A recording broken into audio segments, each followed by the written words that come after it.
Hi, good morning po and welcome po sa ating araw-araw, buong araw na pagpapala sa ating Panginoon. So bago po ang lahat, pray tayo kahit maikli. Father, in the name of Jesus, salamat po sa bagong araw. Salamat po sa inspirasyon, sa bagong lakas. Lord, sa patuloy na pagdaloy ng iyong Santong Espiritu sa amin. Lord, sa maghapon na ito, tulungan niyo po kami, itawid niyo po kami ng may tagumpay at pagpapala kay Kristo sa pangalan ni Jesus. Amen. Amen. Praise the Lord. So ang ating pong maikli na devotional ngayon is about the habit of worrying. Naku, may mga humahabit na po sa pag-aalala ngayon, hindi po ba? Hindi naman po natin masisi dahil siyempre marami rin mga ganap sa ating mga buhay at may mga factors na nagdadagdag ng kabigatan sa atin. May mga bagay tayong kinakaabalahan, meron tayong mga responsibilidad, meron tayong mga accountabilidad, dagdag pa yung mga tao na nakakasalamuhan natin araw-araw na nagpapasa rin sa atin ng kabigatan nila, hindi po ba? And sometimes all these things dala-dala po natin 'yan sa ating mga puso, sa ating espiritu, sa ating mga kaluluwa. And it's it's providing us, a negative countenance. And in the same way, nagdadagdag po 'yan ng bigat na pinag-aalala po natin. Pero sa totoo lang po, ang sabi po ng salita ng Diyos kung ating bubulay-bulayin 'no, sa maghapon sa Philippians chapter 4 verse 6 to 7 sa NIV version, ang sabi po do'n, "Do not be anxious about anything, but in every situation, by prayer and petition with thanksgiving, present your request to God, and the God of peace, which transcends all understanding, will guard your hearts and your minds in Christ Jesus." So, wag daw po tayong mag-alala, wag daw po tayong mabahala, wag daw po tayong mag-panic, ma-pressure sa lahat ng mga bagay na ito.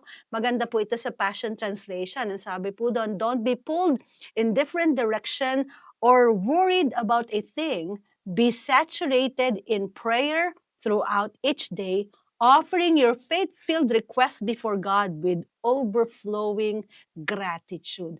Ang ibig po sabihin ng salita ng Diyos, ang pang-neutralize, ang pangontra sa ating mga pag-aalala at yung habit ng worrying natin ay pusong mapagpasalamat sa ating Panginoon.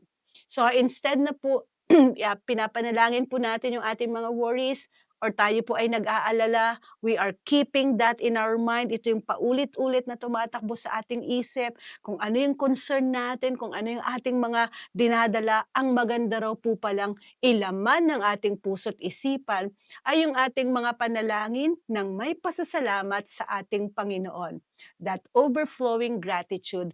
Dahil alam natin, ano man yung inaatupag natin o abala natin o daladala natin, tutulungan tayo ng ating Panginoon. And for that, we are grateful. Tayo po ay magpapasalamat sa ating Panginoon. Kaya po sa umagang ito, alam ko, marami po tayong dalahin at marami tayong atupagin. Magpasalamat po tayo sabay-sabay. Join me in this prayer.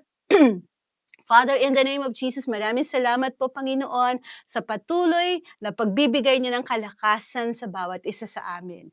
Lord, salamat po na meron kaming pabor, meron kaming grasya, meron kaming mga blessing na galing sa iyo. Lord, sa lahat ng direksyon, lahat ng oras at pagkakataon, kasama ka namin, tutulungan mo kami, Panginoon, ang pabor mo ay nasa amin, nakapalibot sa amin, O Diyos.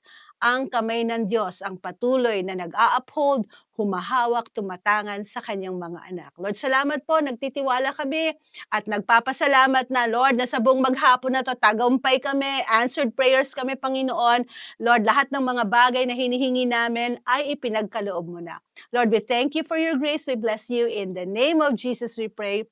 Amen and amen. So God bless you po and we will see you soon. Bye!